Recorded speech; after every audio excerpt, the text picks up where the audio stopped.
Hallo Holzfreunde!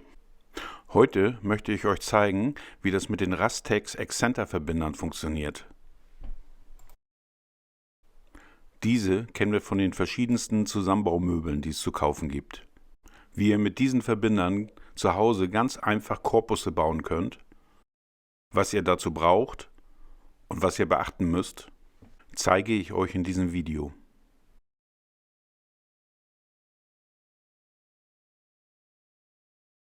Kommen wir erstmal zu den Verbindern selber. Den Verbindungsbeschlag gibt es in vielen verschiedenen Variationen, abhängig von der Plattendicke und dem zu verbindenden Material. Es gibt die Beschläge in Abstufungen der Plattendicke von 12 bis 29 mm und auch in verschiedenen Durchmessern. Ich benutze hier aber den Rastex 15, der wohl auch am gängigsten ist. Passend dazu gibt es auch die dazugehörigen Einschraubdübel in verschiedenen Längen. Die ersten 3 Einschraubdübel haben ein Holzgewinde, die beiden anderen ein M6-Gewinde.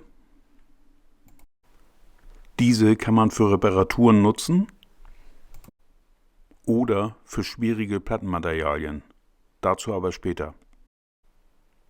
Die Exzenterverbinder gibt es mit Abdeckrand oder ohne. Für die ohne gibt es dann solche Kunststoffabdeckungen in verschiedenen Farben. Brauchen tun wir auf jeden Fall so eine Bohrlehre.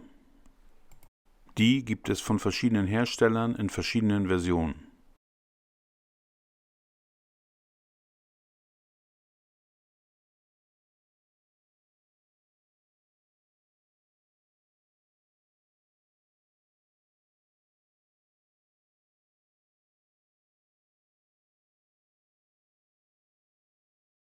Zuerst bohre ich links und rechts vom Verbinder die Bohrung für die Holzdübel zur Stabilisierung.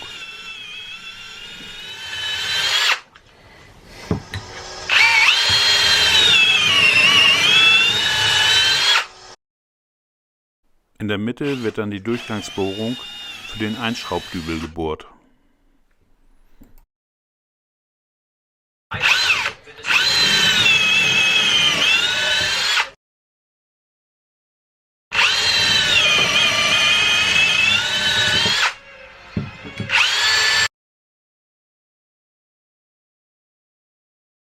Für das Verschlussteil wird jetzt eine 15 mm Bohrung gebohrt.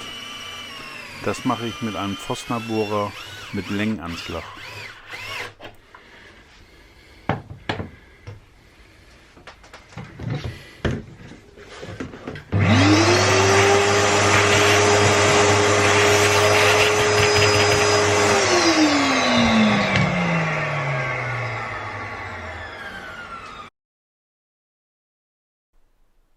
So sieht das Ganze nun aus.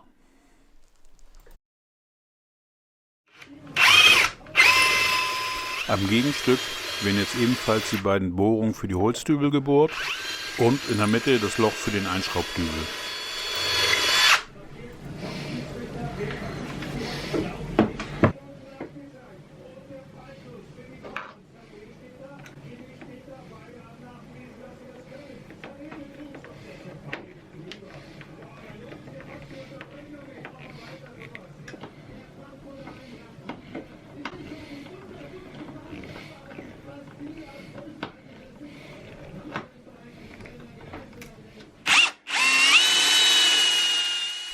Für schwierige Plattenwerkstoffe und da, wo das normale Holzgewinde nicht hält oder ausgerissen ist, kann man diese Kunststoffdübel benutzen mit M6-Gewinde.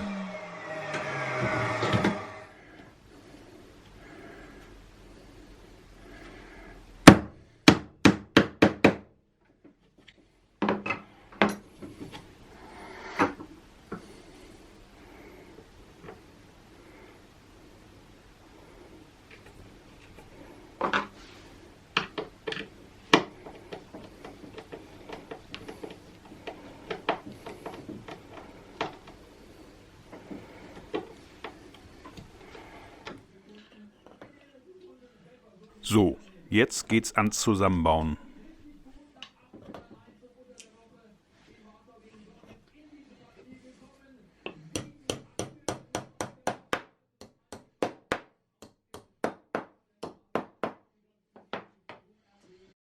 Der Exzenterverbinder hat eine Markierung. Beim Zusammenbauen muss dieser Richtung Bohrung zeigen.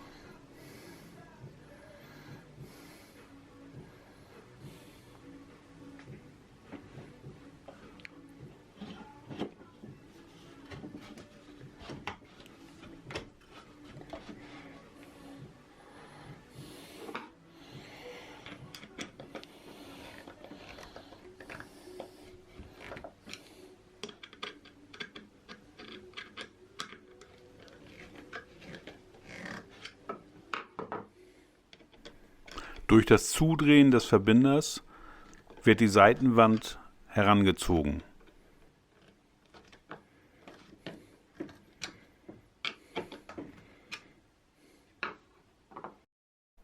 Der vordere Verbinder ist einer mit Rand, der hintere ist ohne Rand und man braucht noch so eine Kunststoffabdeckung. Die gibt es in verschiedenen Farben. Wollt ihr noch mehr Videos von mir sehen? Dann abonniert meinen Kanal.